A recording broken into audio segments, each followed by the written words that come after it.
One of the things that fascinates me is just how AI will reshape how we interface with the computer, right? So we're used to doing what I just did, which is tapping and clicking and moving around. But we're certainly at the cusp of, I can now tell the computer what it is that I'm trying to accomplish, and the computer can accomplish complex tasks for me and just give me the answer. And that is something that, I'm very excited in the context of physical security, especially since there's actually a shortage of physical security personnel, right? So physical security, as in guards, first responders, it's one of the largest employment categories. And there's a shortage of labor, of people who are willing to do these jobs. And they are scary jobs, right? I mean, like it's stressful, it's nerve-wracking, you're responding to real situations. And so I think the more we can make the technology sort of seamless, and it just works, it disappears, and it makes that personnel better, more efficient, less stressed, more prepared for that situation, I think the better the outcomes for the world. Welcome to The Peel. I'm your host, Turner Novak, founder of Banana Capital. Today's guest is Filip Kaliszan, founder and CEO of Verkada, the physical security company. Verkada started in 2016, building the best camera for physical security teams. Very quickly, we realized that actually you can iterate very quickly on hardware. The company has since evolved into a full suite of security products for buildings.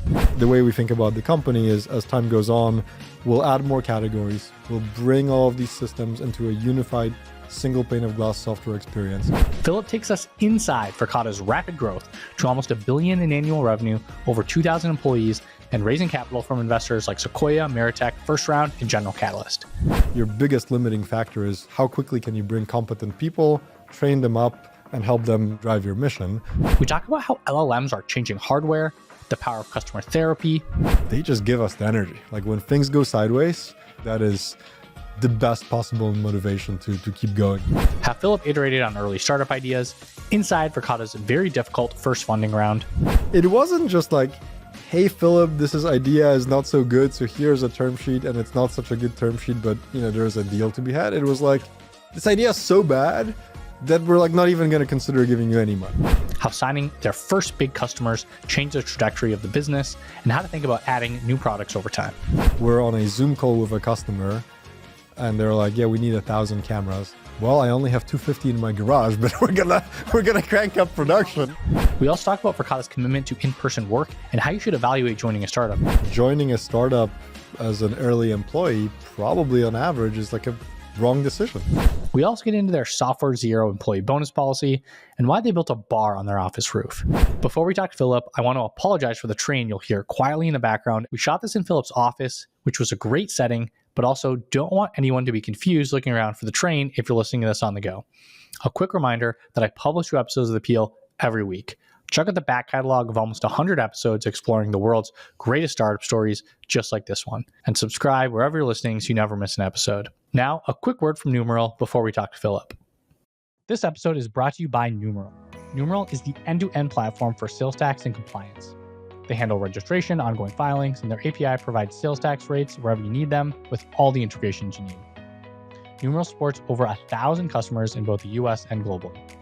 And they pride themselves on white glove, high touch customer service. Plus, they guarantee their work and they'll cover the difference if they mess anything up. They're fresh off a fundraise, raising an $18 million Series A from my friend Chetan Pudagunta at Benchmark. If you want to put your sales tax on autopilot, check out Numeral at numeralhq.com. That's numeralhq.com for the end-to-end platform for sales tax and compliance. Now, let's talk to Filip. Filip, welcome to the show. Yeah, thanks for having me. I'm excited for this. We're in your office right now. Yep. This is my first time doing this in someone's office. This is a pretty cool spot. Can you just real quick tell us what Verkada is for people who aren't familiar? Sure. Yeah, we're at Verkada. We're addressing what I would call a very important problem in the world, which is safety. It's the safety of the physical world. It's the safety of the communities around us, and it's safety of literally all the places that like you and I and everyone else goes to every day. And we address this problem of safety through technology. Specifically, we apply software and artificial intelligence to things like cameras, access controllers, air quality sensors, alarm systems, and we put it together in one simple unified platform, which enables the physical security personnel, the responders, to fundamentally do a better job of keeping people safe. And so I know we were going to do a demo. Can we real quick, let me show you. I mean, see some of these in action. For sure. I mean, I think it's always the best way to show Verkada to someone is to just show them how it works. So you're looking at our office on my phone, and actually let me start recording my screen so that you can show it to folks. So you're looking at live cameras at the office. This is the front door where you came in. And the first thing you'll notice is, we got the basics right. Like the video is loading quickly. We're in my browser right now. So this is not even the native app. We have a native app, but we're in a web view. It's loading. It's seamless. It looks good.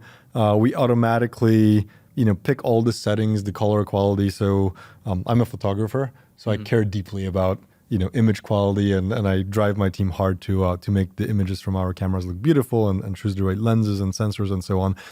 So you're looking at the live video. You'll notice some cool stuff as I scroll down below.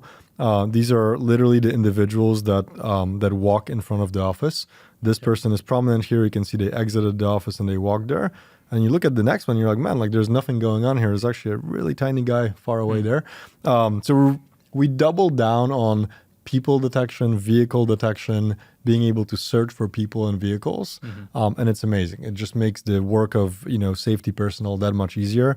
I could look at a view of all the people who've moved in front of our office. And so now these are images of all the individuals, for any one of them.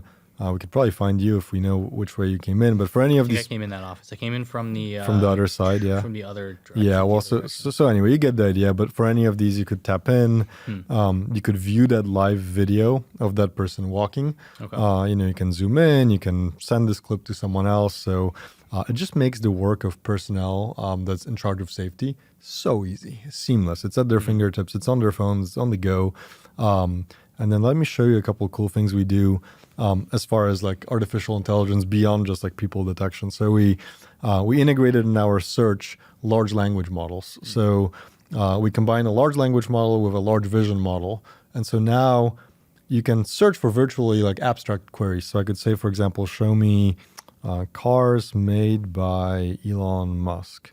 And hopefully that will show us some Teslas driving around. Have you ever searched this before? I always try to come up with a different query. Okay. And it's always like, but I like real demos, and you'll see it takes a little moment to produce the results. But, there you go. Sure enough, we have a red Cybertruck, which is pretty cool. Yeah. I know some employees have Cybertrucks, but not this red one. So I don't know where that one came from. But you get the idea. Man, that red Cybertruck is in there a lot. It's a lot. It must be someone who lives nearby, or maybe it is an employee. Yeah. But the cool thing here is, we made this query, and it's, as I'm showing, it's fairly generic. So I could search for garbage truck. I could search for, let's try, people wearing safety equipment. The autocomplete work there.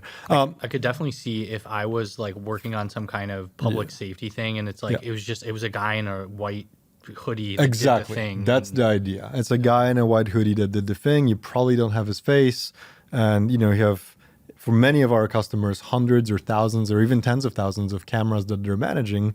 So this is just a better way to get to the starting point of like where you might start the investigation. So these are all people wearing, what looks like safety equipment. And it's not always 100% right, but it gets you the starting point, which is really neat. The other really cool thing about this is any of these type of search queries can be turned into a proactive alert.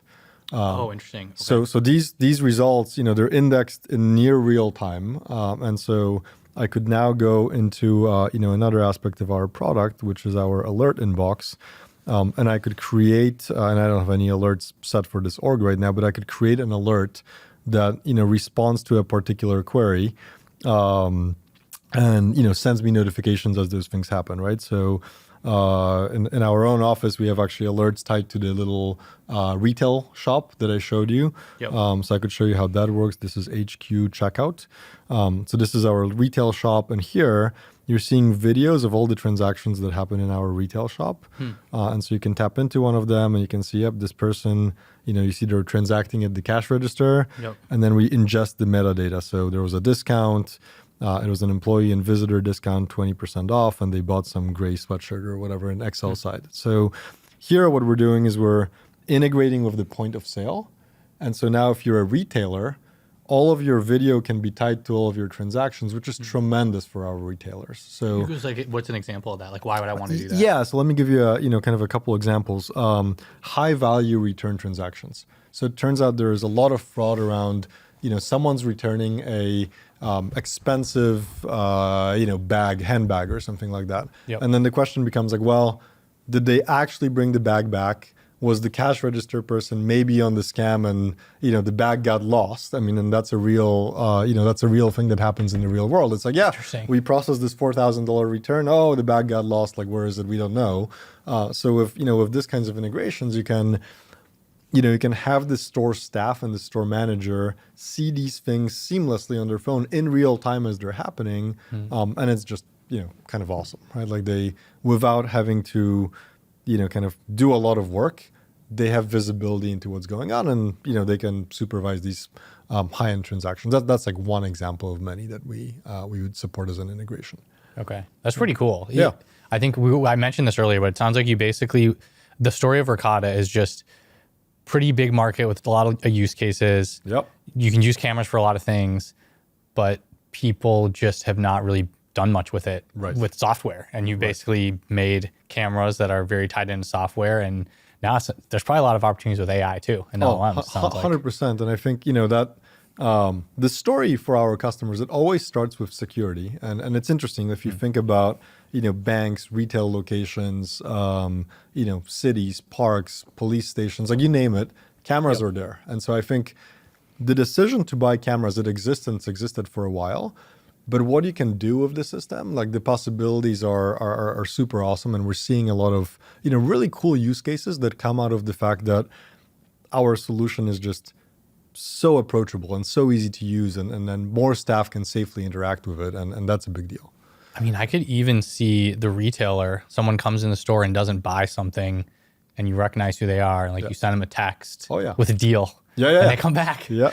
I could see that working too. Well, and so that's interesting, right? So it's actually great that you thought of that type of use case, right? Because most people think of like, recognizing people is always about catching the criminal. Yep. And indeed, we have some customers, for example, high-end hospitality customers, where they will recognize the VIP, right? And so if you walk into that certain location where you're a frequent visitor, we can, in certain locations, we could recognize you, we could prompt the manager to come greet you, give you a more personalized experience.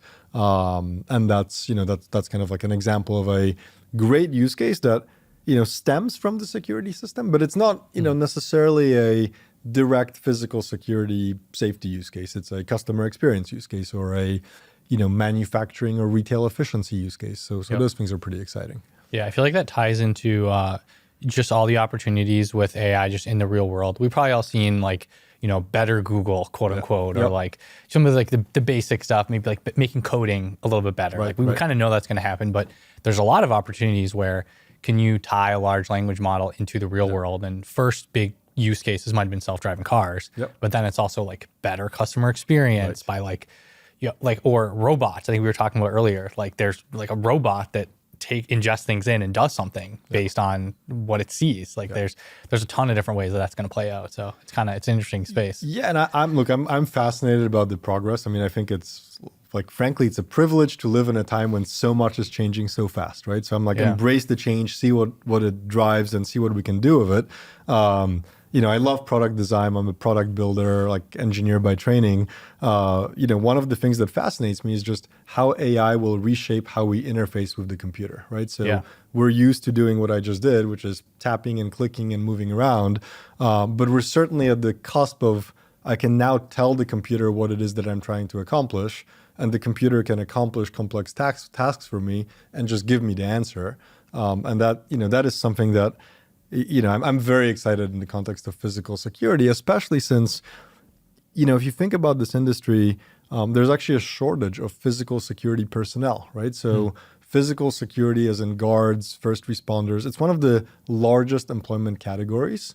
Really? And there's a shortage of labor, of people who are willing to do these jobs, and they are scary jobs, right? I mean, like it's stressful, it's nerve-wracking, you're responding to real situations.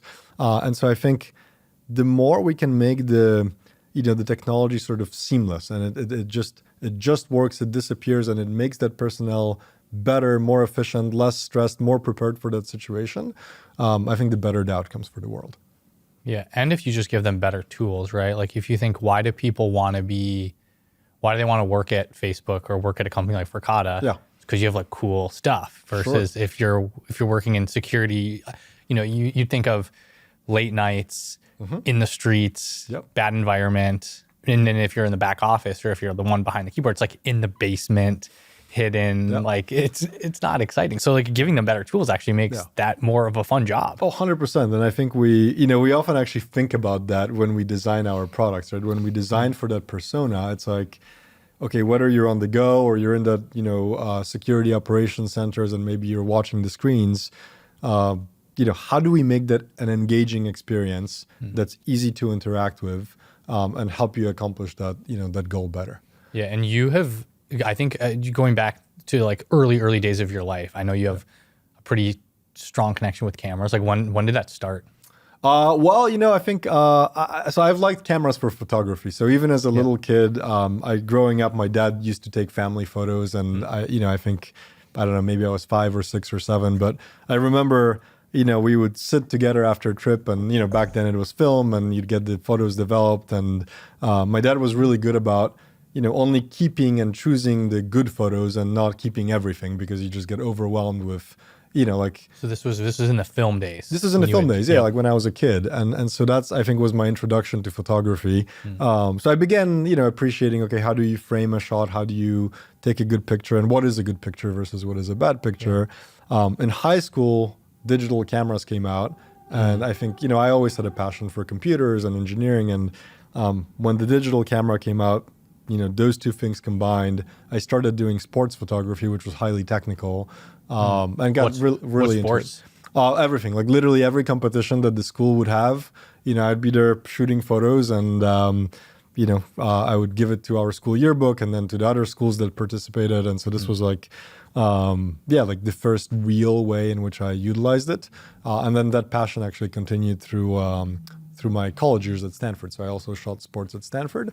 And, it was interesting when we started Verkada, initially the idea for Verkada was around video security specifically, right? Today we're a platform for physical security powered by software. But at the beginning it was just, hey, can we build a better software-driven modern enterprise camera for kind of commercial buildings? And you'd be surprised, like so much of the knowledge of how a typical camera works, lenses, aperture, focus, sensor quality, noise, all the way down to like how does the encoder work. That intuition around that proved very valuable when we were designing our first products. And then what's kind of the story with coming up with the idea of doing initial? I know you'd kind of done another startup that you sold to Chegg. I don't know if that's part of the story normally, but how do you usually kind of explain just like the early days of getting into it? Yeah, sure. Look, so I'm a builder. I love building stuff. And I think concretely, I like building stuff that's useful to others. Like I get up in the morning because my customers are telling me that they're using my stuff or because I look at the metrics on one of our dashboard. You saw all the crazy dashboards all around our office. That is awesome for me, right? So if I see that something I built is being used and driving value every day, that gets me out of bed more than anything else. That's who I am. And so, leading up to Verkada, we were looking for what to build, right? And I've had a little startup before. I sold it, as you said, to Chegg. So I knew I wanted to start a company again. I was ready for that risk, for that journey, and I convinced some crazy friends to quit their jobs with me and work on ideas. So we're working on, a variety of things. And I think one of the best things we've done, we gave ourselves a year of time to pick the right idea. And we worked on a variety of different things. And about 6 months into it, we came across the video security sector, specifically in enterprise. So I'm curious, just to kind of jump in and make you go a little bit deeper on that. Yeah. How do you recommend that somebody explores ideas? Because it sounds like you didn't know what you were going to do, but you wanted to do something. Yes. So it almost sounds like that could be an unstructured process, maybe. Somewhat. How did you do that? Yeah. So, I think you have to be... I think you have to have a level of sort of self-discipline and commitment and maybe set some guardrails around it. So what I did concretely was, I think it was the end of 2015, beginning of 2016, I quit my job. I've convinced another buddy of mine, one of my co-founders, to quit his job. And we told ourselves, like, look, we'll take 1 year. And in 1 year, either we will come up with an idea and incorporate a company and go after it, or if we don't, fine, then we'll go back to the market and apply for regular jobs, if you will, right? So, and that year constraint was, in our case, it was sort of like dictated by our financials. Like that's how much time we could take without being employed with, some savings. And then the next thing we did from there, which I think, was very counter to maybe the first time around when I did my first startup was, I think at that point in life, I realized that a lot of what you build as a company it's about the execution. So like people always think, oh, it's the idea and the idea has to be secret and, don't tell anyone. I think for us, it was the opposite. It's going to be execution. Ideas are valuable, but it's how you build it and is it the right idea for you, the founders? So I think one thing we did well was we were just very open. Like we would work and think of different ideas. We would tell everyone about them, our friends, our advisors, anyone we knew in the business space or venture investors. And then, sort of one thing leads to another. You explore one idea, maybe it's good, maybe it's bad. And throughout the process, we tried to be very disciplined in terms of getting together every day, putting in 10, 12 hours a day, working on stuff, building prototypes. And we built a couple of things. Like everyone else, I'm a photographer. So of course, one of the first thing I did is I built a photo sharing app of which there's a million on the internet. And this would have been in like 2016. Oh, 2016. 16, okay. Yeah, this is like leading up to the start of Verkada. Yeah. Okay. So, it's like, okay, yet another Google Photos, Instagram type app, Yep. Which we actually built something, somewhat cool. We got maybe 100 friends using it. And then we're like, but it's a very competitive space. But the cool thing about it was in doing so, we sort of refreshed all of our memory and state on computer vision. And that actually then became a building block to Verkada when we started talking about cameras and, in the kind of commercial space. So, I think it was time very well spent. Like I would actually... highly recommend that approach as a, give yourself time, give yourself space, explore a couple ideas, maybe go deep on a few ideas, and then feel okay to scratch them. Like if it doesn't make sense or if it's too competitive or the market is not the right one, move on to the next idea. Yeah. And that's sort of how we landed on Verkada about 6 months into that process. And you landed on security as a market. Right. So I think if somebody... maybe at the time, 2016, if I were to hear somebody to say, I'm starting a company in this like the security market, Yep. like I would just say physical security. Physical security. I'd think, that's interesting. Good luck, right? Like as an investor, I might say, not the most exciting on the surface. Oh, yeah. So what was it that made you really say, okay, there's a big opportunity here? Yeah. So it's funny because I think exactly what you said is exactly what happened. So we. And maybe we can tie the fundraising story into this too. Right. So basically, here's how it goes. I'm a nerd, right? So I have all the gadgets in my house. I love them, and I play with all the toys, so to speak, right? So I have my Nest cams, my rings, my everything from an air quality sensor to a sleep tracker to whatever, and all those things were kind of becoming ubiquitous and cheap and easy to use around that sort of 2014, 15, 16 era. And those products are good. Like, frankly, they're great and they're awesome to use in your home. Ring's amazing. The Ring's amazing. Nest's amazing, and it was initially Dropcam that I remember having. I think those types of gadgets sort of like paved the path. They're like, it's possible to do really cool stuff. And, I think as a software engineer, you quickly realize a lot of the reason those devices are cool is like, the software experience around them is amazing, and it's leveraging, what we then called computer vision, and now, a lot of people would refer to as AI, but sort of these types of techniques, right? And so that's like a thread that was going in my head. And then, one of my co-founders, Hans, and I had experiences with commercial camera systems in different settings. So again, being a nerd and a person who likes all this stuff, at some point I decided to put in a commercial grade camera system on my home, not because I, felt unsafe, but because I just wanted to check it out. Yeah, and it's kind of a cool thing to just like install and set up and use. Like, it's just fun. Yeah, exactly. So I was remodeling my home after I had a pipe that burst and I had some flooding, so I had to remodel my place. And I'm like, I'm gonna run Ethernet everywhere. Might as well put cameras that are on PoE, so they're always powered. And so I put a camera from what is now one of our competitors. And it was, to my mind, it was going to be the coolest thing. It was much more expensive than the Nest and the Ring. Yeah. And then I have it, and it's like, wait a minute, now I have a Windows server on a rack that I have to manage. I can't access it on the go, on the phone. Like it actually kind of sucks. It wasn't a great experience. And then my co-founder, Hans, he had at his previous company an experience where they had gotten one of their offices robbed and they had a commercial camera system and they literally couldn't pull the footage or the camera's footage was missing. So, it was kind of top of mind from those two stories. Yeah. And so you combine that with the fact that, the consumer solutions are getting cheaper, awesome, and better, and seemingly all that's coming from software.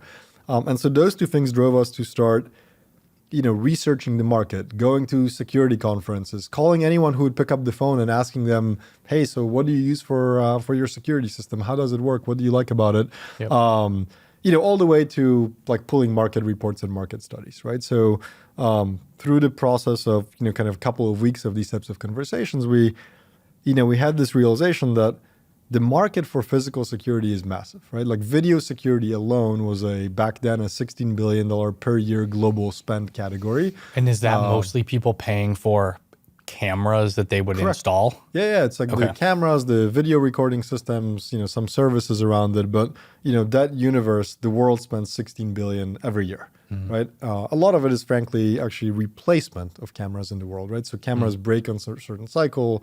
If you add up all the buildings in the world, about a fifth or sixth of cameras in the world get replaced every year, right? So it's a 5 to 7 year life cycle for these devices typically. And so that's that $16 billion spend category. And so now you're sitting in my living room with my 3 co-founders and you're like, the world seems to spend 16 billion a year. That seems like a lot of money compared to the 0 that we have right now. Big There's an opportunity there. Check. The consumer devices are really cool, so it's totally doable. Like we're not inventing something that is maybe impossible to build. Yeah. And you look at kind of what exists in the market as far as competitors, and you're like, like we think we can do this, right? And so that's kind of how Verkada started, and I think the emphasis and focus was really on how do you quickly build the software that differentiates the solution, and that's kind of how we got going. And then how did you kind of just experiment and iterate with that first product? Because it's hardware. I mean, that's kind of I think that's probably another reason why investors were like, not for me, right? Like I don't invest in hardware. A lot of founders say, I think today actually, I feel like the narrative's changed a little bit, but 2016, hardware's hard. Like if the word hard is in there. Yeah. How did you go from coming up with this idea to experimenting with it and actually like having products that kind of worked? Like what was your process for doing that? Right. So it was the first time I had built hardware of any kind. And so, that part was tricky for me to overcome. And actually, Hans, my co-founder, was great. His experience building Meraki, which was a hardware software company, was fantastic here, right? Because he's gone through the journey. He knew how that happens. And frankly, he demystified it for me, right? So so that gave sort of comfort to me and the rest of my early team that we could do it. What was interesting to me was, I'd always imagined that with hardware you have to be very thoughtful and the cycles are slow, and some of that is true. There's a big capex investment on there's like a big inventory. Capex, you'd think, right? But I think very quickly we realized that actually you can iterate very quickly on hardware. And I think that probably wasn't true 15 or 20 years ago, but in 2016, it truly was very quick. Like you could get boards off the shelves. Like we used Raspberry Pis, to build the first prototypes on, and you could actually move pretty quickly. So that was a very positive, pleasant surprise. And to give you a data point, we work with kind of joint design manufacturers in Asia to build our stuff. At the beginning, it was in Taiwan, and later now it's Taiwan, Vietnam, Thailand. But our first 2 cameras, from it doesn't exist to it's in a box that has a Verkada logo that has our basic industrial design. Yep. That took a year to build. And I think the total expense on tooling for those 2 first models was like $120,000. So it's not like this insurmountable amount of money or project. It actually turned out like, well, if the hardware you're building is, not so complex, like you're not inventing an Apple Watch, right? Like that is hard to do. Like there's, crazy constraints, power, whatever, you're inventing a lot of new components. In our case, we're essentially building from components that existed, right? We're choosing the right sensor, we're choosing the right optics, we're choosing the right microprocessor, we're having someone assemble that in a thoughtful way. That turns out you can iterate pretty quickly on, and that proved to be true, for many of the products that we've built over time. Yeah, and when you say it took you about a year and 120K, that's comparable with just the software categories of the day. Like, it took us a year to build it, and we spent X amount on our salaries, the engineering team, designer. I mean, I think it was the expense on the tooling and the initial builds of the hardware was not disproportional to any other company expenses, if that makes sense. And that worked well for us, So you have this notion of customer therapy, customer obsession.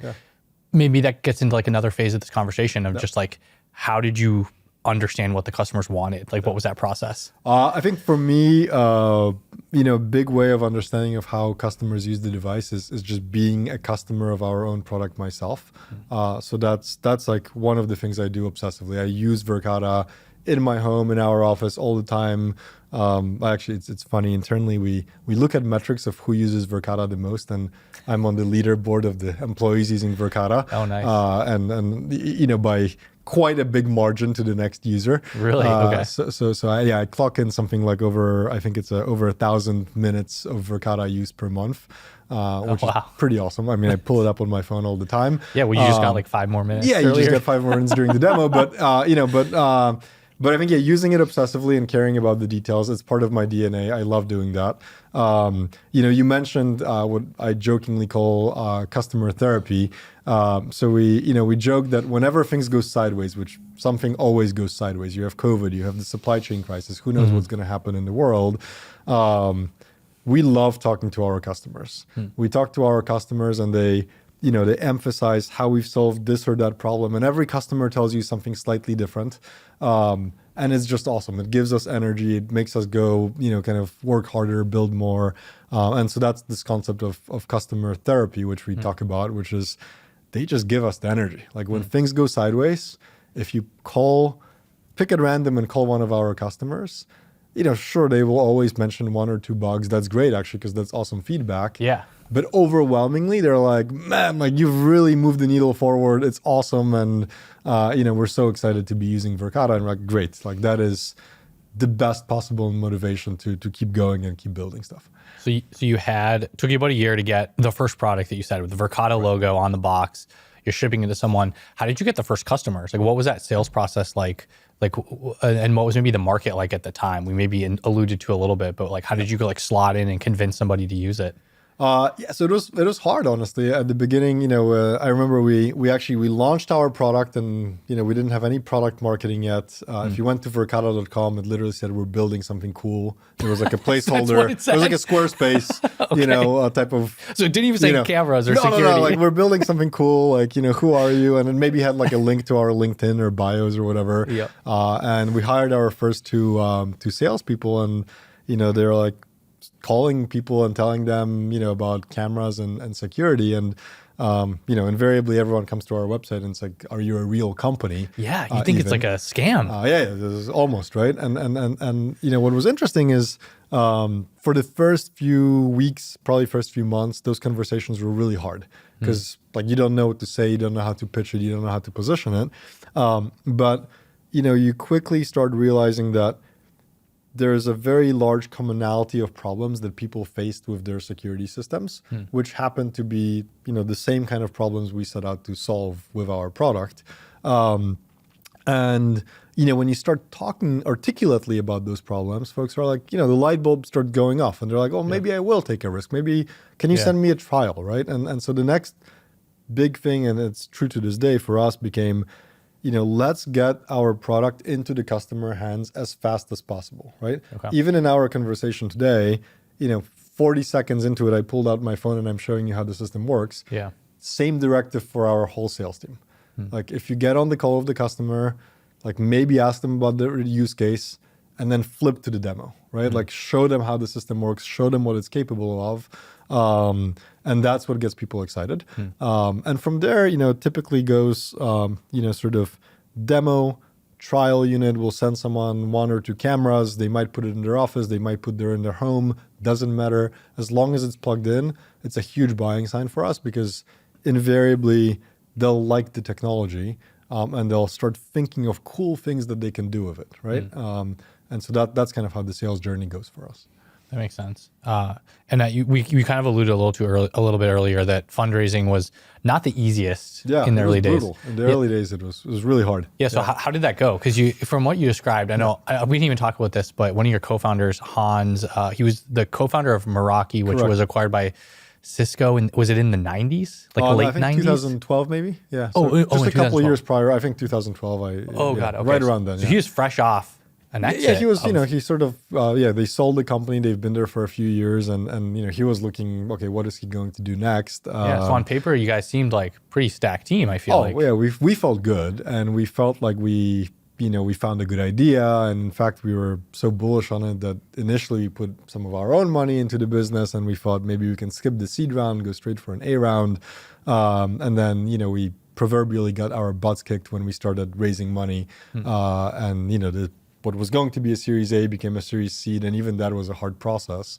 And I think, the challenge people had was, one, they looked at this market and they're like, this is a boring market, which is sort of the comment you made earlier. Like, people weren't talking about physical security in 2016. We were talking about self-driving cars and virtual reality and SaaS this and SaaS that and Philip, why aren't you building a SaaS whatever software for HR, whatever?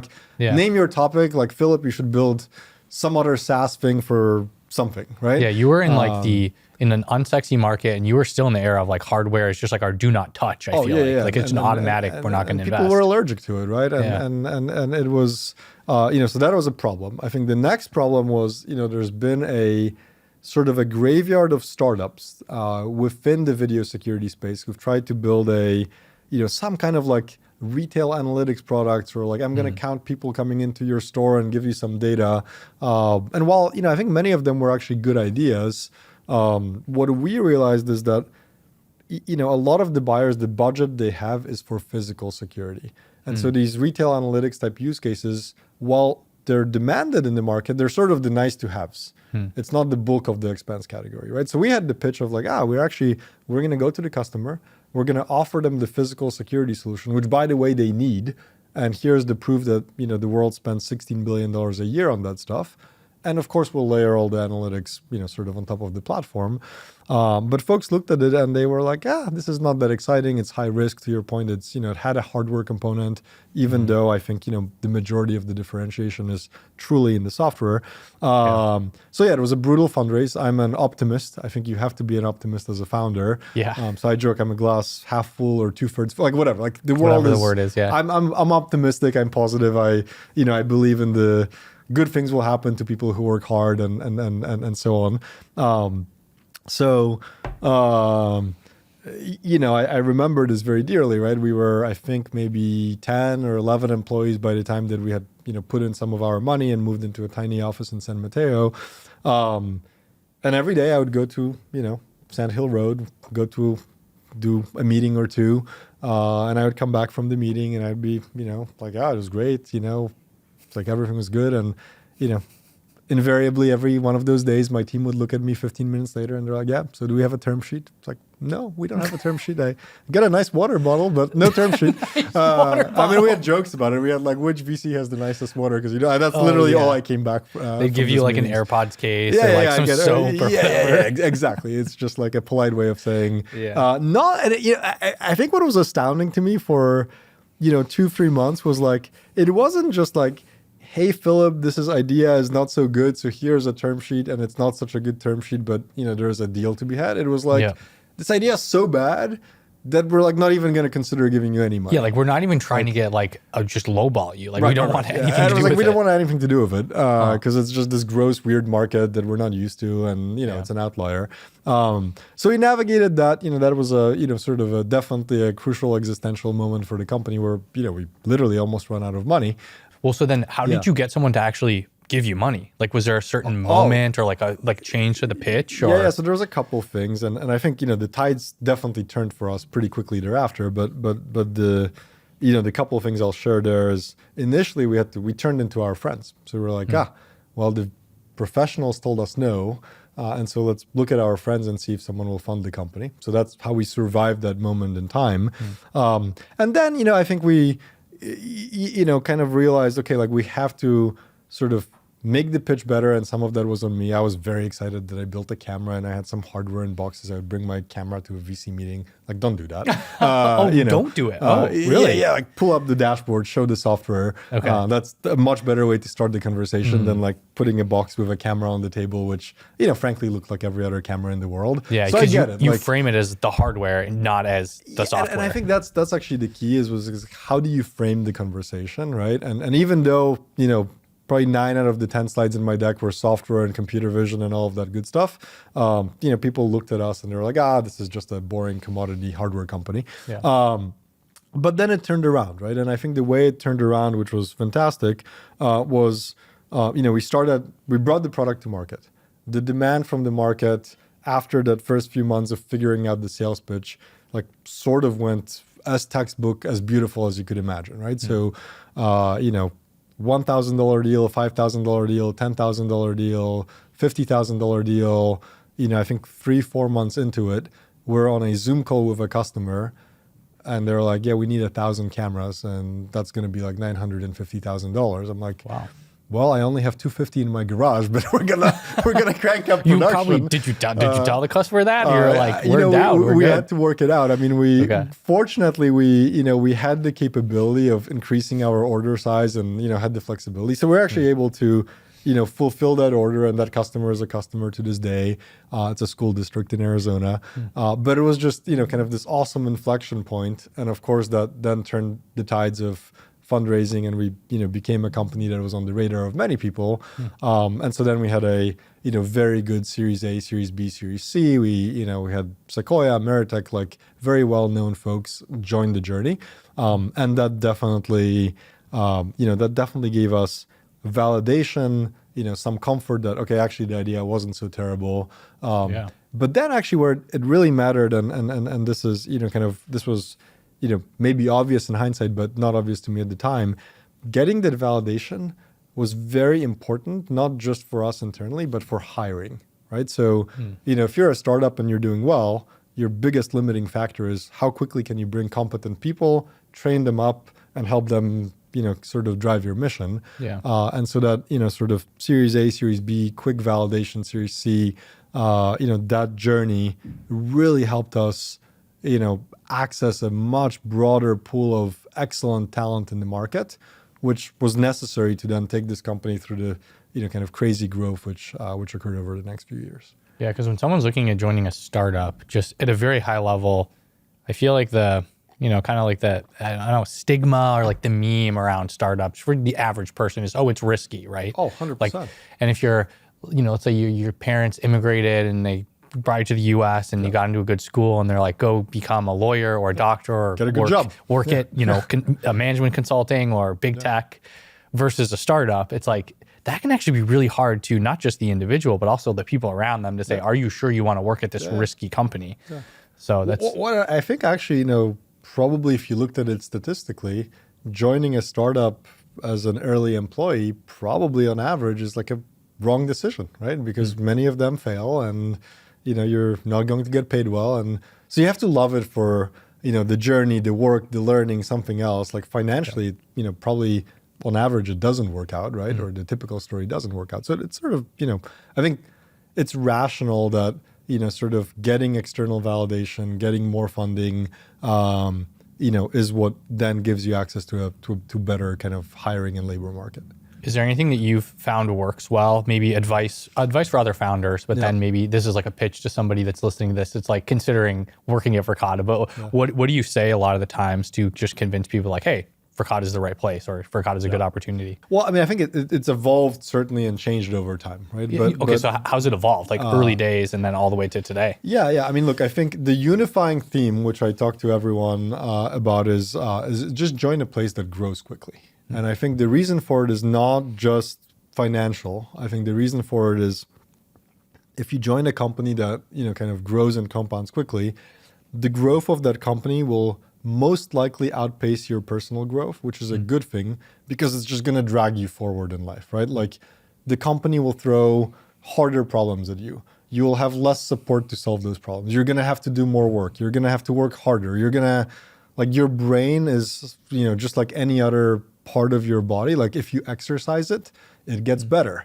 If it's stagnant and your job is easy, like it atrophies, right? So, so that's what, I think, and I like telling this to people because it's also it's a great selection criteria in a sense, right? Like there's folks that this is compatible with their lifestyle and there's folks for whom it's not compatible, and that's totally fine.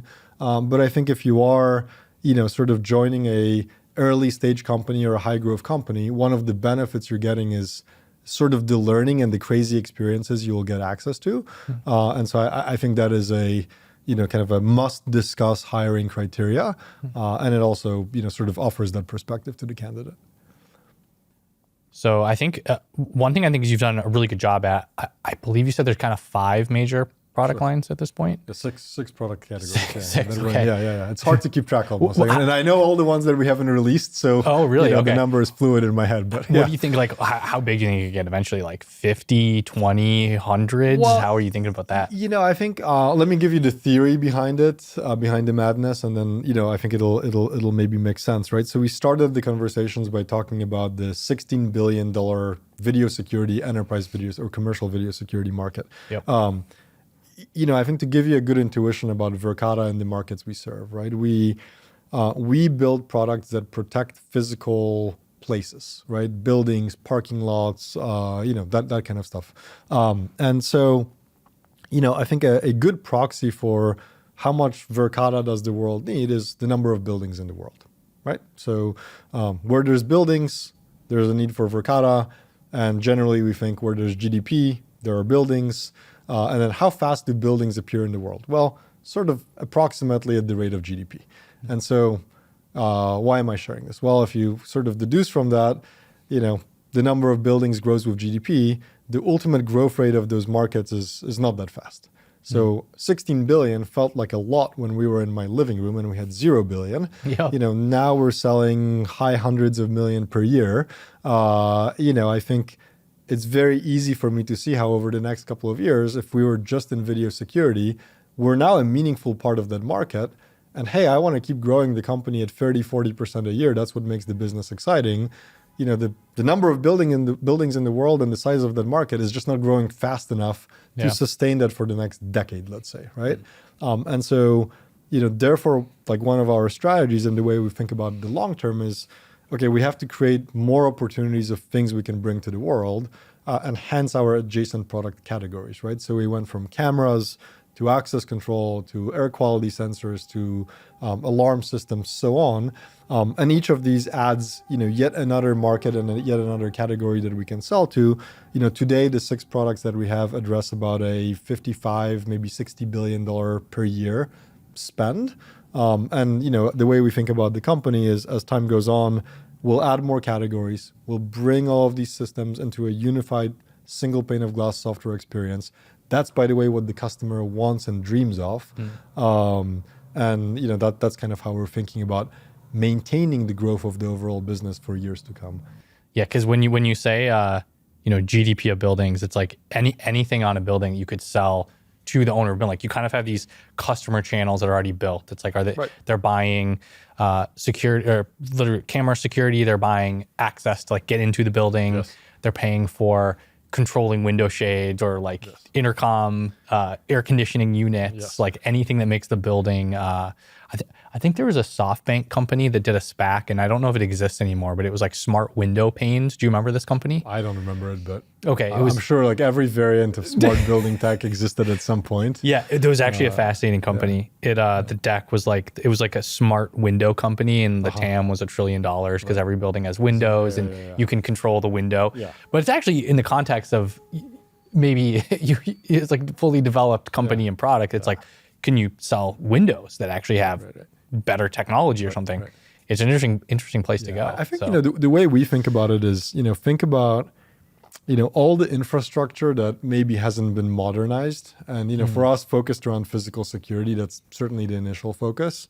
But, if you think about, video security, if you think about access control, if you think about alarms, those are three great examples of things we do.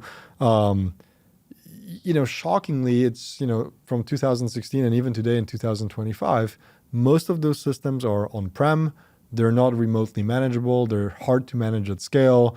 There isn't a provider in the world, that unifies all of them seamlessly. There isn't a provider in the world that can deliver a unified solution to a company that's a multinational around the globe, right? And so we see that as an opportunity, right? We put these systems together. I think we have no doubt in our mind that the customer has the desire of all of these things working seamlessly together, working well.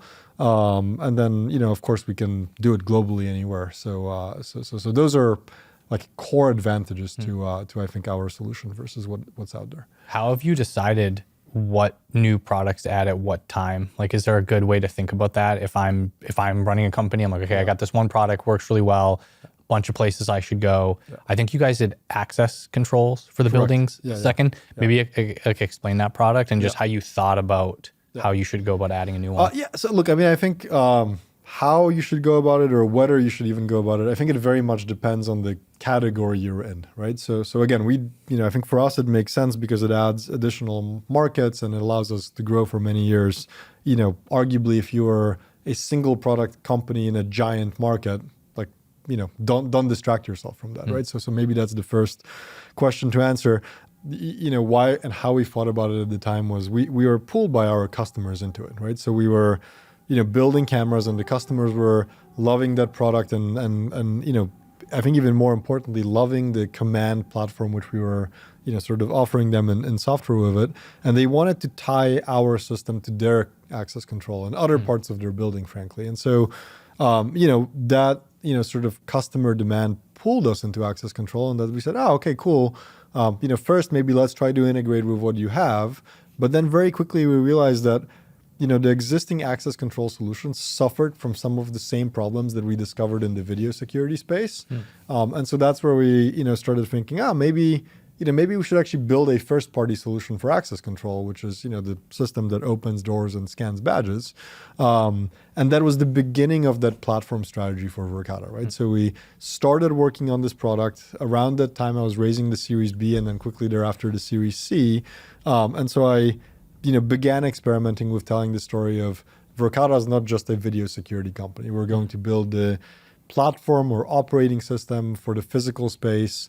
All of these devices will be tied together with software and AI, and that will create, kind of better results. So that's kind of how we, got dragged into it. And, fast forward to today, like certainly we've realized that vision. So a couple of cool things I'll share with you. More than 70% of my customer base, uses two or more of our product solutions. That's good. You were at 60%. That long ago. Yeah, not that long ago. Yeah, so we keep chasing this metric, right? So we look at the number of customers who use two or more products, and that's a key metric. And actually, if you look at 3 or more, 4 or more, even some that use 6, all of those charts are kind of following really nicely, which is cool. That's got to be the holy grail: is you get a customer and you expand it using all the product suite. Like that's got to be 100%, right? And it's so awesome for the customer because now they have kind of complete visibility and the best control over their space and building. Yep. And it it really drives kind of meaningful outcomes in the world. So like to give you an example, we work with a community college here in the Bay Area, actually in San Jose. So they deployed Verkada cameras and access control and lockdowns. Like literally, like if there is a situation and you need to lock down a building, the procedure to make a lockdown happen used to take on the order of like 30 minutes. Right? Oh wow! Why? Well, because you needed to check this, check that. Then you need maybe you have disparate access control system. Multiple people have to command them, and so we've reduced that to single-digit minutes, which is amazing because now you can very quickly react to a situation that's unfolding, and certainly kind of prevent certain types of activities or people getting into dangerous situations, right? So I think it's both the dream of the customer for these systems to integrate together, but then also in those cases where we do integrate them together, the outcomes and the use cases are super awesome, and it's really cool to see it all sort of interplaying. And I think that's like, if I think forward about Verkada for the next 5-7 years, like I'm excited about adding new adjacencies, new product categories. So like that's definitely one area I spend time. The power of computer vision, AI, all of that functionality, it's definitely crossing this level where, it's now real, it's driving real use cases, it's very accurate, and it's going to be, super powerful. And then last but not least, you tie all of these things together, they seamlessly work together, and that's what drives these awesome outcomes and the use cases. Yeah, because I just go back to the demo that you showed where I could probably search if I was looking for, a certain event happened, I need to bring up a certain piece of the footage, and I've just heard, like, you think about using a VCR with tapes, and it's like, we need to go to this specific moment and find this one thing. You physically have to fast forward and watch, and maybe in some cases you can't fast forward because it's such a small detail. Versus with software, you can literally say specific thing, use the LLMs that will search for it, pull it out, and like, here's a specific moment in the 2 hours of footage, and you got it in 5 seconds. Yeah, and I think, look, we're at the point where I think actually in many cases, computers are much better at certain detections. So like if you played you a video feed, and I think I showed you one in the demo where the person was just tiny in the distance. Like as a human, you might not notice that, but the computer will detect that. So I think, we're right at the border of computers are better at spotting people and vehicles in a video feed than an ordinary human would be, which is cool. Particularly because that task is also like very tedious, right? Like you don't want your security personnel to necessarily be just sitting there and watching video and nothing's happening in the video. They can be more efficient, they can be more useful, they can be going to address situations around the building. So that's kind of the idea of a lot of what we're doing. Yeah. And then who is the actual, like, the customer, the person that's buying this? Is it somebody who is it like the facilities manager or? So it varies. There's different personas of customers that buy our product. I would say that because the systems that we sell ultimately are connected to the internet and live on the network, in most cases, IT is involved in some capacity, right? Because it's now a widget on the network that they have to manage. In some cases, IT is actually the buyer. And in some cases, it's more traditional, like a facilities buyer. Think of in retail, for example, it's loss prevention, right? So there's a specific role that's focused on things like shrinkage, like how much product are we losing? And so, there will be a dedicated function to that. So there's, sort of a handful of personas. I think, to give you the high level advantages, if you're an IT buyer, you really like Verkada because it's simple. It looks and behaves like any other modern IT widget you have. You can manage it at scale. It's, kind of easy to configure and navigate through the cloud. If you're one of the operators of the system or a physical security, personnel, guard, loss prevention type of person, the simplicity and use, of use and the usability of the product really comes in handy, right? Because these folks have a lot to do, and again, it's a stressful job, and we just provide a tool that lets them do that job better, right? So they fall in love with the solution quickly. Yeah, was there a pushback at all initially back in 2016, 17 with like the cloud, like using smarter products? Yeah, absolutely. I mean, so Really? look, we I was actually astounded by it, right? Because if you think about it, in 2016, like, what isn't in the cloud? Like, literally, most software is cloud-based, and that transition sort of happened a decade earlier. So I think, for us, it was a little bit shocking that so much of the physical security infrastructure lived on premise, and we didn't quite understand why. Did you end up understanding why? Well, I think the best answer I have is I think, our competitors and folks in the space, they evolved as hardware companies. So fundamentally, their DNA was hardware, and they got very good at it, right? They built more models of cameras, and, you can buy, anything from HD to 4K, 8K, bomb-proof, gas-proof, leak-proof, underwater, like you name it, it exists, right? Like anti-ligature. So they build this like fantastic portfolio of hardware solutions to the problems they were solving.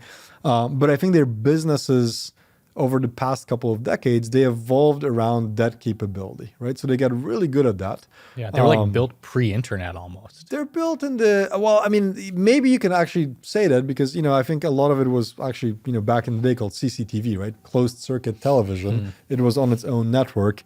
I don't think it's maybe fully fair in that. I'm being a little critical. I can say it, you can't say it. I think largely I actually admire a lot of what our competitors did, right? Like their hardware is pretty good. Yeah. And I think if your DNA as a company for 20 or 30 years was getting better and better at hardware, it's hard to take that ship and turn it and now say, hey, I'm going to build beautiful consumer level design software with simplicity in mind that works on the go. Yep. And it leverages like literally the latest AI advances. Like it's hard to take that team and shift into that gear. Yeah. And I think, to really make, initially video security and then more of the broader industry cloud-based, it required a pretty deep re-architecture of the system. So I think a lot of people tried to say, oh, like everyone's moving to the cloud. Yeah, we have the cloud too. And so they put it in their marketing materials and they built a fairly simplified or maybe naive implementation of that. And I think the result was it just didn't work well for the customer, right? And we, had the benefit of starting from a blank piece of paper, right? We were starting the company in 2016. So we could really, from the ground up, think of what it means to build a cloud native product, cloud native camera. Like, how is it going to store the video? How is it going to manage bandwidth? How do you deal with, 1,000 cameras in a rural location with a limited connectivity or a Starlink connection, right? We do all of that. The reason we can do it is we designed for it from day one. And I think that became a big differentiation. Interestingly, and this is cool. One of the things I'm proud of 8 years later, we're now the leader in cloud video security, right? So if you look at market share of cloud video security, Verkada has, I think, 30 some percent of cloud video security. And we're trying to do the same to, kind of the broader physical security market. Let's just take these things, make them cloud managed, power them with modern software, powered with, AI and the latest advances, and, give customers the benefit of the super rapid iteration. Like that's kind of the recipe. I feel like there's analogies today with, AI native companies or like somebody who has legacy, software. Maybe legacy is not a fair word, but more mature software. And like, we're slapping a ChatGPT search feature, or we're putting in an agent, an AI agent in it, or like a chatbot or something. Yeah, I think, look, there's a lot of products out there where they're trying to, put cloud on top of it. That was 10 years ago. Now they're trying to put AI on top of it. And I think, we're trying to be thoughtful about all of these changes in technology and build it in a native way where it actually serves a real use case in a valuable way to the customer, as opposed to just being sort of a buzzword or demo candy. Yeah. So then what were some of the biggest challenges as you started scaling? I think you've described it as different eras of the company, from like 20 to 200 employees, 200 to 2,000 employees. Yep. What are some of the big things that stand out as like biggest challenges you had to overcome? Sure. So, I mean, look, I think when you're a startup and you're 20 or 30 people, effectively what happens, at least that's what happened in our case, everybody thinks your idea is crazy and bad and maybe won't work. And so effectively the people who work for you are, acquaintances, friends, people you've worked with before. So there's like an inherent level of trust and connectivity among the initial team. And probably belief in the mission. And belief in the idea. And, everyone's way. like bought into the risk and, they know what they're signing up for. Yeah.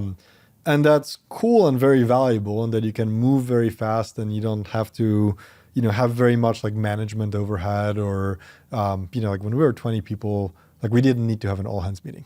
Like everyone knew the full state of the company all the time at all times. Yeah, you're just all sitting in the same spot. We're all sitting in a room that was, this size. You were in your house for a while. Yeah, we were in my house for a while. So like we cooked meals together. Yep. Like, it's like you just 24/7 together and everyone understands what's going on.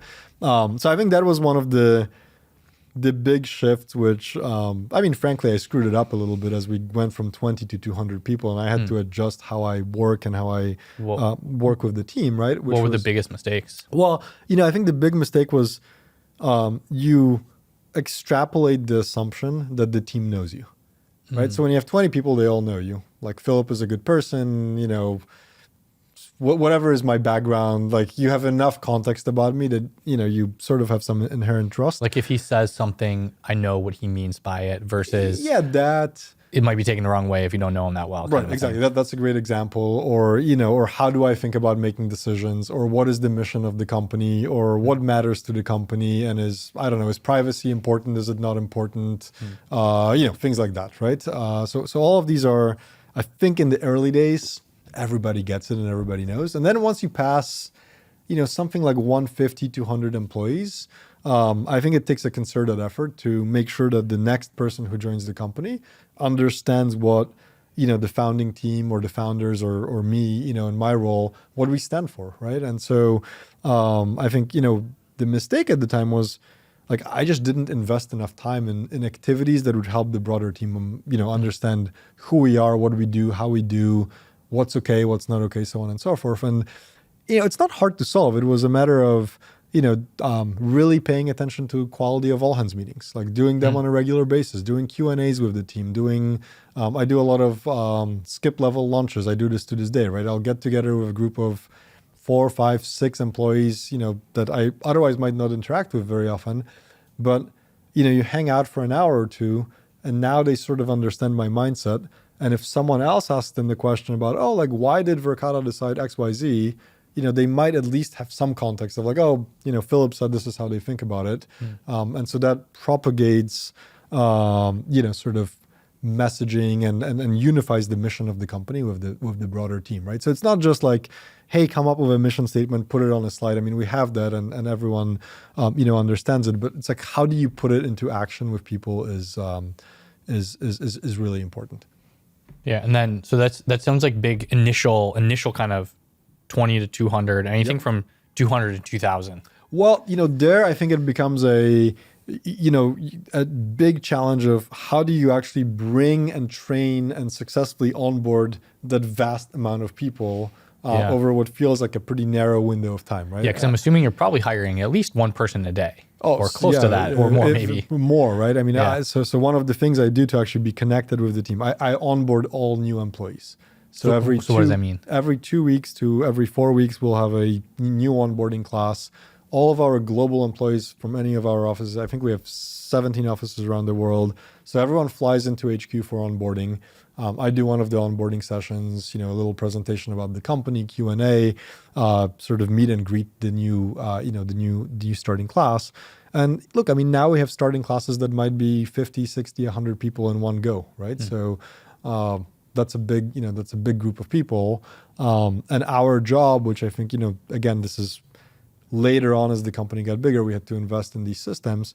Our job is to make sure that these 100 people who joined, last Monday become successful at the maximum possible rate and in the shortest amount of time, right? And that is actually a big challenge in itself, right? Hiring the number of people is pretty tricky. And, I think, when you're going 20 to 200, I think, pretty much doesn't matter where you are in the world. Like most normal labor markets are big enough to support that. When we started going 300, 400, 500, so on, we found it hard to find the sheer number of people in like one location that we could hire. And in the Bay Area, especially the labor market is extremely competitive, right? And so that actually led to one of our, next decisions, which was to open offices outside of the Bay Area. And, I think today you might look at that and you might say, oh, that made total sense because you put salespeople closer to your customers. And yes, that is true. But the other factor, which was really important to us and was definitely a growth hack for us, was we could tap into new labor markets. We could, divide the problem of hiring 100 people a month into like, well, HQ will hire 15 and Salt Lake City will hire 15 and, Texas will hire 10, whatever the numbers are. Yeah. And so all of a sudden these problems that, it felt like oh my gosh, how are we going to get 100 people here next month? Yeah. Now you break the problem down and you divide and conquer, and each office has their, own unique culture and elements, and they can attract the local talent there. And that's become hugely advantageous to us. And I know you kind of have a little bit of a decentralized org structure in the sense of an individual office might have a recruiter, or maybe I'm not quite saying that right, but how do you do that? Yeah, so look, we believe that like decentralization is definitely a theme for us. I joke that Stalin and Soviet Russia proved that central planning doesn't work. So we believe in decentralizing, right? And then what that means, I'll give you some concrete examples. Like for example, for recruiting, many companies will have one central recruiting function for everyone in the building. And that's fine. There's like efficiencies that can come from that. In our case, we decided, each function has their own recruiting function. So my sales leader has a completely disparate recruiting team from my engineering leader, right? And what that leads to, which is pretty cool as an outcome, is you just get completely different practices. You realize that, in the Bay Area, maybe, for salespeople, you're going to host happy hours in the marina, and that's a, kind of an effective recruiting tactic. For engineers, it might be something completely different, right? Like a hackathon or something. Like a hackathon or some visit to the office or tech talk or whatever. And so, what's really cool is by decentralizing, like two things have happened. One, the teams evolved to their own needs, and they specialized in their own jobs, which is cool. They have more autonomy. They don't have to worry about each other's responsibilities. And from my perspective, sort of leading the company, the reason I like it is, now people can't point fingers at one another. Like my engineering, my CTO can't say, oh, we missed hiring because, the CRO needed the recruiters to hire all the salespeople. No, it's like, hiring is equally important for engineering as it is for sales.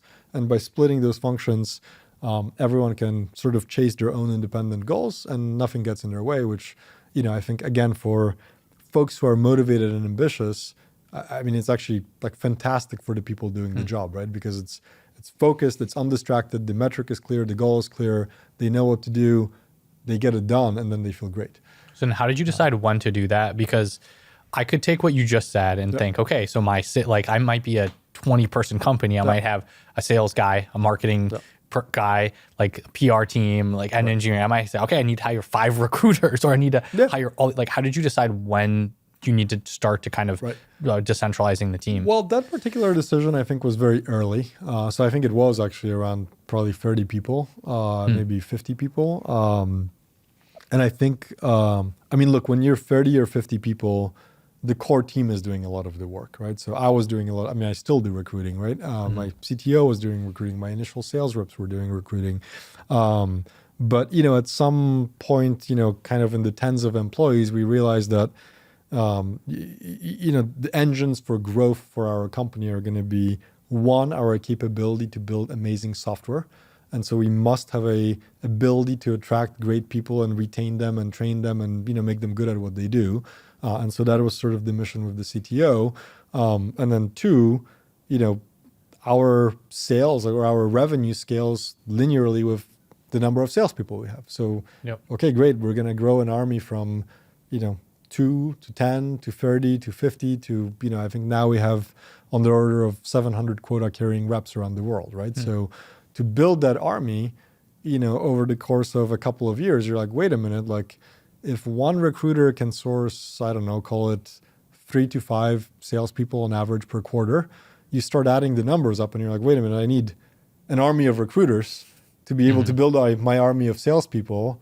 And by the way, that's very different than the challenge of hiring, the best engineers in, certain domains.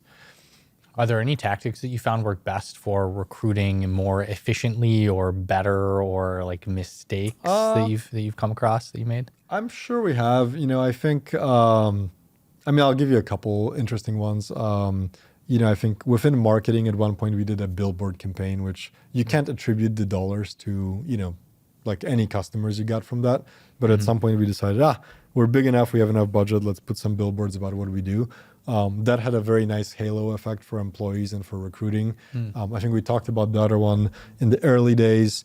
Any sort of external validation that the company is good or doing something good is very valuable. So, the sort of recognizable name brand investors that we got at the, Series B, Series C, so on, like that was sort of a inflection point in terms of recruiting. So those are some of the, the kind of good things. So then another thing on scaling, you mentioned that a big challenge was, you had people that had been in the company for a very long time, that had seen a lot of growth, been very high amount of contribution to the team, that actually you had to hire somebody over top of them. Yep. How should I approach that as somebody if I'm going into that situation? Well, look, I mean, I think it goes back to my prior statement that I think if you join a company that grows really fast, the growth of the company will most likely outpace the growth of any individual. And I include myself in that category. I'm like, there might be a day where I might not be the right person to do my job. That's totally fine. I'm optimizing for the company in the long run. So I think, for us, we accomplished this by being aware of that as individuals, and certainly everyone on my team is sort of aware of that, and being egoless about it, right? So I think that's a property that we look for in people we hire, and I think it matters. And look, I had great examples, from the beginning of the company, tiny, 5 of us, whatever, 7 of us, early days. One of my co-founders, he was de facto CTO, right? And 7 months into it, we're realized that he's great at doing, kind of coding and building and architecting solutions, and he doesn't really want to spend his days hiring. It's the CTO's job, hiring is pretty important, right? And so, he's still here. He's a kind of core architect of the systems. He loves his job. We brought in someone who's the CTO, who's particularly good at some of these other skills. The other example, which I think is really cool, and someone who's scaled with the company for a long time, is one of my very early sales reps, probably sales rep number 5 or 6 in the company, scaled to run the whole organization from he was sales rep number 5, cold calling, closing deals, to running. I think he got the team to maybe 500 quota carrying reps and doing, hundreds of millions and more than $1 billion in lifetime bookings. So he scaled from that beginning all the way to that role. And I think for probably a period of 2 years or maybe a year and a half, I was telling him, every other one-on-one, I'm I just want to remind you, there will be a time where, I think we're going to need to bring someone who's seen how this story plays out at a certain scale, so we don't have to reinvent everything from the beginning. And I think the cool thing is if you transparently communicated about it, and sort of, position it correctly, it leads to good outcomes. That person is still of the company. He runs an awesome big part of the sales team. We brought in a CRO, and it just works out.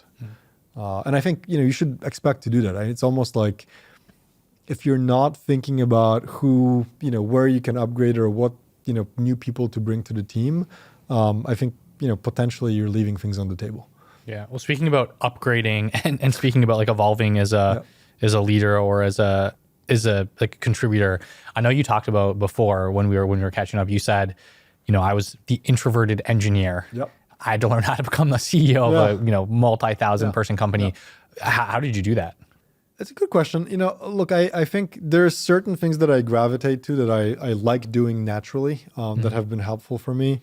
Fixing cameras. We had a little bit of an issue. He was Filip was literally in here, fixing the cameras, making sure they still ran. Super fun. I mean, we had an overheat situation. Not our cameras. Not Verkada cameras. Not Verkada cameras, but the cameras that are filming us. So look, I mean, I gravitate to product, I gravitate to engineering. I love doing that. I think no one's ever, that's never going to change. I will spend my evenings thinking about features and how to make stuff better. How I do that changed dramatically, right? And so, at the beginning, I literally wrote code, and, our first iOS app. Today I have to think about, with a team of 350 or so software engineers, how do I effectively spend my time in the areas that matter? How do I, infuse, ideas that I have to the broader team? And how do you do it in a way that doesn't feel like I'm micromanaging, right? Because if you're, a highly talented software engineer, the last thing you want is a seemingly this is just the CEO telling me what to do. That's super annoying, right? Yeah. So you might say I'm fed up with this. I don't want to work here anymore. I want to go work, I want to do something else. Right. Exactly. And so I don't want to be that person. Yeah. And so, I think the way I tackled that particular problem is, I try to be fairly self-aware of okay, how people might respond to direction I give them. I always try to remind people hey, I have an idea or a set of ideas. You're free to ignore my ideas. If my idea is bad, fine. Go do it another way. Show me that my idea was bad. And I encourage that debate and conversation. And I think the people who, who work with me in that capacity, for the most part, I think it works pretty well. I think, I naturally enjoyed the sort of the fundraising and the presenting to an audience and presenting to customers aspect of the business. So that came in handy. I think what I had to get better at is thinking about how to do that regularly, right? So, we talked about it a little bit earlier, but, by default, I would say I'm a fairly private person, right? Like, sure, with my friends in a small setting, I'll tell you all about, what I did on the weekend, whatever. In a bigger group or with, 2,000 employees, that's not like my first topic of conversation. Like I'll just default to like, yep, we do work. What's the next objective? How do we accomplish the next objective? Did we do it? Did we do a good job or not?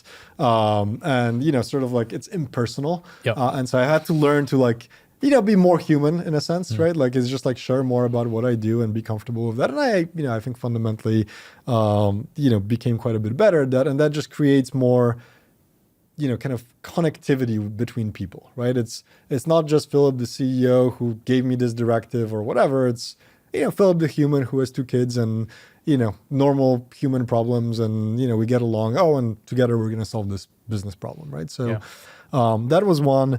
The last one I'll share, which is interesting. I learned this about myself through actually a coaching process and a 360 process that I did for myself. There's a property of me which is both useful and bad in a sense, right? Which is I'm very level-headed through good and bad. And it's obvious how that's useful now that I'm sort of aware of that, which is like, well, if something bad happens or a crisis or stress, it's sort of, I stay level-headed. How do we divide the problem? How do we solve it? And I think in my role, that's very helpful because it just, allows me to navigate more steadily. And I think the team appreciates the steadiness. The negative of that is when things go well, I'm also very level-headed, right? So you might work for me and you might be doing a tremendous job and, I'm like, fantastic. So you keep your job because you're doing a tremendous job, which is another way of saying like, I don't walk around and hand out praise to everyone. And even more than that, I'm an auditory person. So if I do, I will say it to you. But most people are visual people. They remember what's written much more than what's said in person. And so that's like a very tactical, very nuanced example of something I changed along the journey, which is now I, actively remind myself to tell people, hey, good job on this project or that project. I usually put it in writing on Slack or email. And so, it ranges from like big shifts to like these little tactics that you need to like adjust along the journey. And I think, it all comes from like, building self-awareness, talking to people and like just knowing what you can do better and always trying to improve. I think one thing that at least being in the office here, I think is very noticeable. You're very like in-person focused. Like obviously you have a distributed team, but you're very much of like, we like working in the office. The office is super fascinating. You built out a staircase that you put right through the center of the office. Can you talk about that? Why'd you do that? It's kind of an interesting feature. Well, we got very lucky. We moved into a large HQ building here in San Mateo. It's about 180,000 square feet. And, it was divided into 3 floors and it was kind of cold shell condition when we took the building. And there was just not great connectivity between the floors. Oh, and by the way, by default, we were going to put engineers on one floor and salespeople on another and marketing on another. And so now you're one team, but you're creating these silos. And so that's what we wanted to sort of solve for is, how do you connect people who might not naturally work together day to day on all the problems, but you want them to know each other and be comfortable and, approach each other when they need each other's help fundamentally. And so one idea we had was, okay, let's knock out a giant staircase, through the 3 floors and literally place it in the physical center of the city block, which is our building. And so we, that was one of those projects. That definitely created, moments of, connectivity and people running into each other. Everyone pretty much uses that. Everyone uses it all day, every day, and it's kind of cool like that.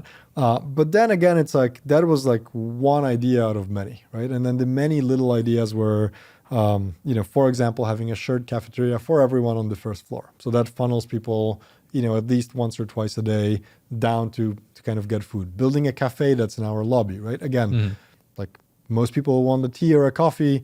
Great place to run in. We built sitting area there. People will hang out and it's super fun. And then it's little tactics.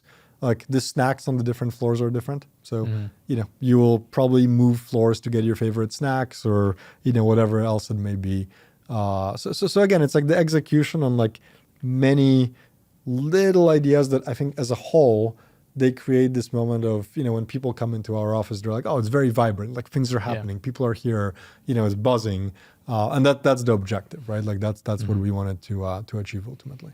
Yeah, no, you're very focused on in-person. You actually, when COVID hit, I feel like you were one of the first to really say like, we are still very focused on in-person work. Can you just kind of explain sort of that story, how that happened and why it's so important? Yeah. So look, I mean, I think we were definitely like contrarian in a sense to the rest of, what was going on. In March of 2020, like everyone else, we sent everyone home because no one knew what was going on. Yeah, you thought like if you looked at someone that had COVID, you might get it and you die possibly. Like that was what we thought. That's literally how people thought about it. It's like, oh my gosh, like you have COVID, I'm going to get it and it's going to be really bad. So we knew nothing, just like everybody else knew nothing. But I think very quickly, and when I say very quickly, like literally over the next couple of months, we realized that it's very hard to grow the team. And by the way, at the time we were doubling the team every 10, 12 months. It's very hard to accomplish that whilst being remote. And of course, we tried all the tools and all the practices that everyone else has done. But it wasn't quite the same. It wasn't working as well for us. And I think, we're generally speaking, when it comes to big decisions, we try to be pretty like first principled, like just think about like from the ground up, like does what everyone else is doing, does it make sense or not? And if not, like how would we do it? And I think in this case, I deeply remember in 2020, there was this moment of like, everyone's going to go remote and in-office work is ending. And, that's kind of the way of the world. And I think our view was sort of like, well, for thousands of years, people gathered to accomplish goals. And, I don't know that that's going to change because of, this virus epidemic that happened. Oh, and by the way, it's not the first time that the world has seen an epidemic, right? Over the past couple of centuries and even the past few decades, there's been lots, right? Yeah, we get them every once in a while. Yeah, you get them in Asia, you had SARS, and you had all these like different, things that pop around the world. And so we're like, I think fundamentally we didn't believe that event would now, just make the world fully remote forever, or at least we didn't believe that was the right outcome for us. And so, working backwards from that decision, we, invested, and we're lucky. We actually just got into the big building. So we had a ton of square feet relative to the number of humans. Oh, that's so we could space them out. We could put plexiglass. We partnered with a local PCR testing clinic, which was testing us and the NBA teams. Like we were literally some of the early customers. So you'd come to the office and you'd get a same day PCR swab. And we did this for months, and I think more than a year actually, where employees would just get tested every day. Right. And so we had, kind of full data on like, okay, when you got COVID, please go home, all this kind of protocols. But the result, which was really cool, was we ended up building truly an in-office culture. So, by 2022 or 23, other founders at some get together would be asking me like, oh, how do we bring people back? And, Philip, what do you do when the first person gets COVID? And I'm like, what do you mean? Like people get COVID all the time. Like, millions of people got it. Like yes, when they get it or, they have it, like you send them home, like they recover, if they need more help, you offer the additional help, whatever it needs. But, like life goes on, like the business doesn't shut down, today, 2025 because, someone got sick. Right. So, it was just interesting. It allowed us to stay in office. It allowed us to build a, kind of a stronger culture. Yep. At the time, it was tricky. I think now it is a huge advantage to our business. One other really interesting feature you showed me in the office was you guys built a bar on the top floor. Yeah. I don't know if I've ever seen that before. Yeah. It's pretty cool. Can you just kind of explain how that came to be? I mean, look, I think we're not the first. So there's a lot of companies that build cool stuff in the office, and we dramatically believe in that. And it goes with what we were just talking about, which is the in-office culture, right? Like I believe my, employees, should get along and hang out with each other. It's like it's a yet another social circle. You have your family, you have your friends, and you have your coworkers. And so we think of, broadly speaking, our offices, not just HQ, but every offices around the world as, what are the fun elements how do we make these offices personal, and what moments can we create for people to, hang out, get together, work together. So to answer specifically the lounge we have on our top floor of the building, when we moved into our San Mateo building, the square footage of the building has this awkward space on the fourth floor, which felt like it would be quite isolating if we put a team up there. So we're brainstorming, like, what can we put there? How to use the space? Maybe it's an event space, something else. And so ultimately, we have this idea. I was like, maybe we should put like a lounge bar hangout area with an outdoor patio. There's a nice balcony. Yep. And so we got pretty excited about the idea initially. And it was interesting. We spec'd it out. And by the way, we're still sort of a growing startup, right? So we don't have infinite budget to build cool things. Yep. And I remember the commercial builder came back to us and they were like, to build a, this level of thing, it's going to be very expensive. And I forget exactly the quote. But as a result, we put the project on hold. We're like, no way, there's other more important things to build out. What was really cool, and I'm sharing this because I think, again, it shows you how we think about some of these decisions. We had this idea and it was like brewing in our heads. Like, we're like, maybe this will be really cool. And then my workplace team, which again, like, we encourage, like, how would you solve this problem, right? Like, they ultimately, they sort of like got back to the first principles. Like, how much should it cost to build a cool hangout space with some umbrellas on the patio and nice furniture and a counter with some stone on it. Yeah, you kind of have this like private dinner area too. And a little looks like private for like dinner table that we have on the Yeah. side, right? So we sort of approached it from first principles, and we realized that the commercial builder quote for this space was crazy, astronomically high. Like, I understand why, but crazy high. Yeah, they got to make money. They got to make money. There's margins, whatever. Like, and it's also sort of because it's maybe not their bread and butter, right? Like, it's not yet another conference room, custom right? build. It's custom. Like, there's a lot of custom elements, and so they priced it out like, the way that maybe a custom area of a luxury home would be priced out. Yeah. And that wasn't compatible with us. So, it was really cool. My workplace team, which is under our CFO, we've hired people on staff, like literally carpenters, drywallers, painters, and we built this whole thing ourselves with our own team. That proved far more cost effective, which actually resulted in the space being built. And then it became yet another one of those advantages we now have. Like, with that team on staff, our offices can just, like, we can do more cool stuff in our offices and personalize them in a kind of a cost envelope that's compatible with a growing startup. And certainly those elements are, massively appreciated by our employee base, but also very useful for, things like events and customers and get-togethers. And, it's just a pleasant space for people to gather and, talk about products or talk about, their needs as a customer or whatever it may be. Yeah, it's an interesting lesson in, I guess, outsourcing versus insourcing. Yeah. I know, like, what other cases have you gone through where you're like, we should probably insource this, we should hire the team, spend a bunch of time versus outsourcing? Yeah. So look, I think we generally... I think we generally try to be very thoughtful about how we spend money as a company. And I always say, like, spend it like it's your own. I think as companies get bigger, it sort of becomes like this arbitrary pot of money that, whatever, it came from VCs or it came from, your customers or whatever. But I think as you get bigger, people get less responsible with spending money. And so I think our mindset is very much spend it like it's your own. Like, would it make sense to do this if this was your own money in your own home, or you wanted to do something? And that leads to some very interesting outcomes, right? So another interesting one, in addition to sort of the office one, is how we think about tools and stuff we buy to enable our team, right? So like every other software company, we buy a lot of software to build our software, to run our operations, to run the teams. Yeah. One thing we did there, which was... pretty cool as an initiative, it worked really well, was we said, well, we sort of don't actually know how much software we consume and how many subscriptions we have, right? And I think the best parallel on a personal level is like, well, you wanted to watch some show and you signed up for Netflix and then Paramount and then Disney Plus and who knows what else. Yeah. And 2 years later, you're like, I spent like $400 a month on like video streaming subscriptions and I watch one show a month, right? Yeah, crazy. And maybe that's extreme, like, but the parallel of that for a company is like, at some point in time, it made sense to buy this tool and that tool and so on and so forth. And it just accumulates.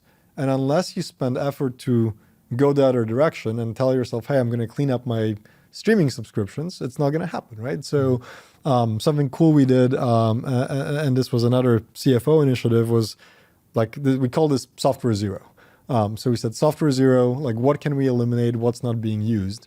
And we just said to the team, if you get together with another employee, if you find things that we have that are not being used, we'll pay you $1,000, which is sort of like a token amount, right? But I think people. That's a lot. Huh? That's a lot. That's for an a lot. individual. I mean, it's cool. Like, it's a project you can do, but it's but it relative to the amount you're spending on the software, probably not that much. Or at least that's that's kind of how we're thinking about it. But it gives the incentive, and I think it, for any employee, it's also really cool because it's like, credible, meaningful thing I've did that improved the efficiency over the whole of the whole business. And so, we rolled this out, I want to say maybe 6-8 months ago, something like that. And we didn't know if anyone would care or if they would do it or they wouldn't do it. It turned out we paid out, I think, on the order of like $25,000 in these bonuses. So awesome. Like 25, people did something to remove software. The total savings in the software that we didn't use that we now don't pay for, $1,134,000. Right? Oh, wow. So just awesome, right? Like it's just good hygiene. And so I think, things like that, we, like they're good examples of things that I think, again, if you don't put an effort or if you don't think about, you revert to some mean, which is probably not the greatest, position to be in. And so it always takes these efforts that, okay, like how can I course correct? What can I do with the company that puts it back into the mode that I want to be in, which is, efficient, fun, fast moving, building the best product, supporting the customers in the best way. Yeah, that's an insane ROI. It's like 40x ROI. Like, you do it any day, all day. Yeah, interesting, huh? Yeah. Maybe one last topic to end on, just talking about long-term business, building a sustainable business. How do you think about it over the next couple of years? Like, are you one of those companies going to stay private forever? Have you thought about like going public? Like, how do you generally think about that? Look, I think in the long term, I think, being a public company is something that will, that is on Verkada's journey. I think the way I think about that very decision is what's the most effective way to building a good business that's efficient, that's generating returns for, kind of for shareholders, for employees, so on and so forth. I think, the reasons and the way we would kind of think about it is we're efficient enough that raising capital privately today is fairly easy for us, right? Like if I, needed additional hundreds of millions of dollars to invest in the business, we could do that privately, we could do that publicly. I think some of the reason that the company will ultimately, go public at some point will be, the returns for, the early employees, the investors, so on, the liquidity that comes with that. In the interim, we've also done things like tender offers for, for some of our employee base, which are, it's sort of a great tool, for the interim, sort of between the two states of the business. WordPress. I don't know if you've ever used WordPress before. They have 43% market share of like all websites on the internet, like insane stat.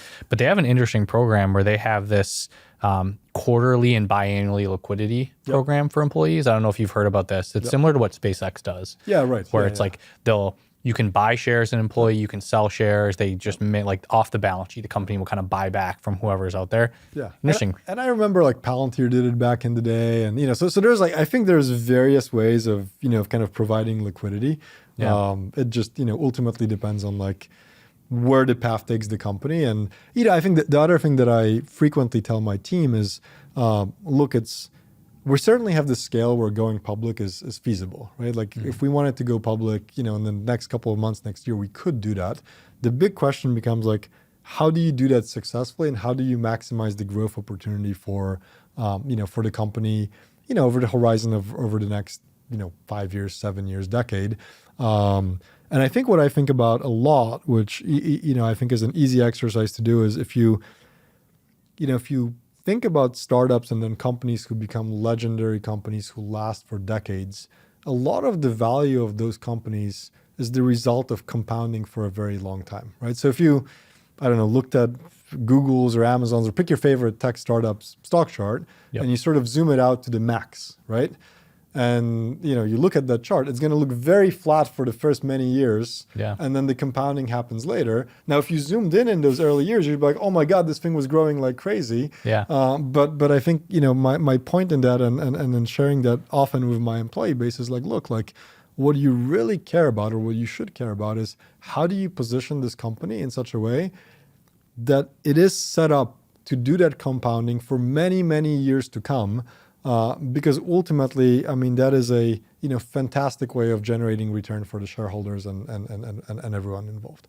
Yeah, I think that's a good way to end it with like customer obsession. Kind of sounds like the general Verkada ethos. What if you want to find more about Verkada, about you? What's the best way to kind of follow along or learn more? Look, we are so Verkada.com, obviously, for anything product-wise. Any customer intros, like we love to do it, and we will do everything from giant commercial spaces, all the way to we do some high-end homes. We're not a consumer solution, but we will do the sort of mega homes, executive protections, enterprise homes. If you have an enterprise home, talk to us. Our stuff is really cool. Or if you really like gadgets and stuff, as an engineer, like we'll send stuff out pretty freely, and you can play with it. And can I order that on the website, or would I probably have to email someone? You'd probably like fill out a form on our website, and we'll be in touch with you very, very quickly. But yeah, I mean, it's very simple to set up. It's the products are really cool, and then we have a lot of material on the on our site, but also on YouTube, on the web about just how Verkada stuff works and how it works for our customers.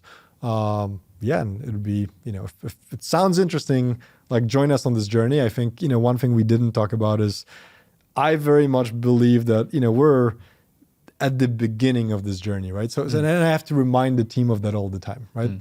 Like Verkada's 2,400 employees, close to $1 billion in annual sales.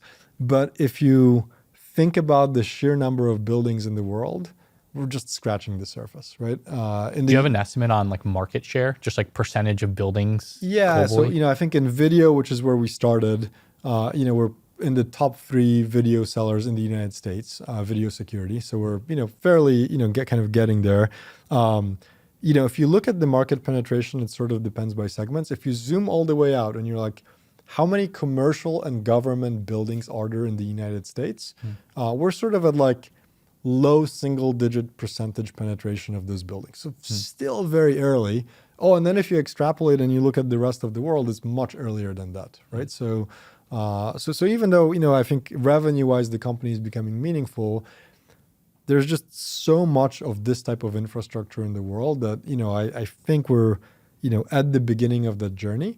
And I think, again, some of the things we're seeing, the sort of progress in AI and just general rate of software deployment to these locations, like it's going to be a fantastic next 10 years in terms of like the growth of the business. I feel like that's an interesting place to end it. Thank you so much for taking the time to do this. This was a lot of fun. Thank you. Appreciate it. And thank you for listening. If you missed it, make sure to check out last week's episode with Ofek Lavian on building Forage to power the trillions of dollars of restricted payments in the US. Tune in next week for a conversation with Colin Sidoti on all his lessons learned building Clerk, the most comprehensive user management platform. If you like this episode, please leave a quick review or comment wherever you're listening or watching. And if you don't want to miss a future episode, subscribe to my newsletter, The Split, to get each one, plus a transcript, emailed directly to your inbox every week. Thanks again for listening. See you in the next episode.